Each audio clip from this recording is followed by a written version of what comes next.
হুজুরদেরকে দিয়ে কোরআন খতম পড়ায় টাকা দেওয়া যাবে কিনা?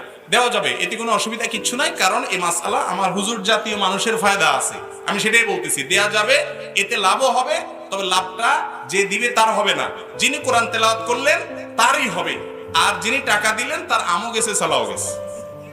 আমসালা দুইটা কিভাবে গেছে জানেন? তেলাওয়াত করছে হুজুরে, তাহলে আল্লাহ বলেছেন যে লা তাযিরু ওয়াজরাতুন বিজরা উখরা লাইসাল ইনসানু ইল্লা মা সাআ, যে যা করে সে তা পায়, উনি যা করছে উনি তা পাবে, ওনারটা আমি পাবো না। মানি ট্রান্সফার করা যায়, কিন্তু এই সমস্ত এই কোরআন তেলাওয়াত ট্রান্সফার করা যায়, নামাজ ট্রান্সফার করা যায়? তাহলে তো বড় লোকরা নামাজ পড়তো না, একটা রেখে দিত, টাকা দিয়ে নামাজ পড়লে হয়ে যেত, ঠিক না ঠিক?